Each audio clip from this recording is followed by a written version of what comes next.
Nation's Tracy Walder, a former CIA officer and FBI special agent. Jason Pack, a retired FBI supervisory special agent, and former homicide prosecutor Matt Murphy.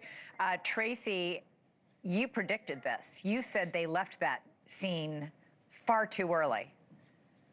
I actually said that last night, and then I talked a bit more about it today. I'm extremely frustrated by how they pretty much unsecured and released that crime scene very, very quickly. I mean, reasons that you would release it are it no longer holds any forensic value to it. Evidence is degraded, but I just don't think that would have been the case of anything inside of the house, potentially outside of the house, yes, due to weather and the elements. And to go back a case like this where the person is potentially still missing into a crime scene that has already been compromised, reporters have walked around it, which there's nothing wrong with, it had been released, is hugely problematic, especially when you still have someone at large. There's no rush to necessarily release a crime scene like this. Matt, you spent all of Orange County, where you were the lead homicide prosecutor, is one of the few jurisdictions in the United States where the homicide prosecutor is on the scene as the crime scene is being processed.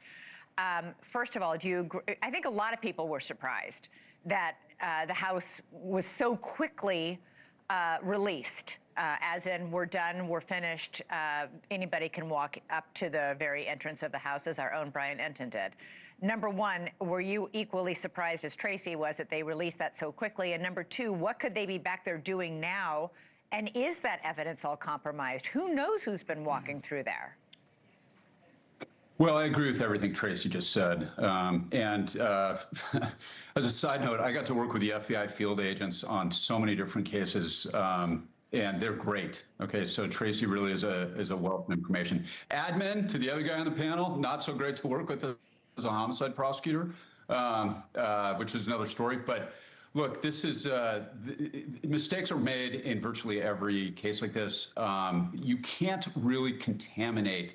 Contrary to popular belief, if you have DNA to a viable suspect, all you can do is turn it into a mixture. You can screw it up, but it still is a viable scene. I heard somebody say it's no longer a crime scene. It is always going to remain a crime scene. Tracy's absolutely right. There's no rush to return this, and they should have kept it for multiple reasons. But hopefully it's not fatal to the case. They could be looking for anything in that garage, Elizabeth. They clearly haven't released all the information yet, which they shouldn't. And there's just so many different dynamics here going on. So they got some information clearly that there's something valuable in the garage. Again, Tracy's right. They should have kept it, and they should have been able to process that at the scene if they didn't, like right when they first came in. Right. But you know, we'll have to see what happens next. Jason, what do you make, and how does the FBI figure out if these three separate ransom notes that have been sent to two television stations in Tucson and perhaps TMZ as well, how do they figure out, the FBI, if these ransom notes are legit or a hoax?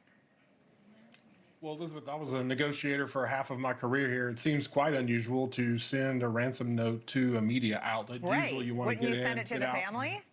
Right. You want to get that information. You take something, you want something in return. So it seems like it's very unusual. So you're going to have every internet sleuth in the world now trying to figure out these crypto wallet currency things. And so it doesn't make that much sense. But you have to still analyze that. You can trace IP addresses, those types of things to see where it came from. Could be a red herring placed by the suspect, or could just be a scammer. We see that a lot. So if it is, it's a very cruel joke. All right, Jason, Tracy, Matt, stick with us. We have to take a quick break, and then you'll be back with more of your expert analysis in just a moment.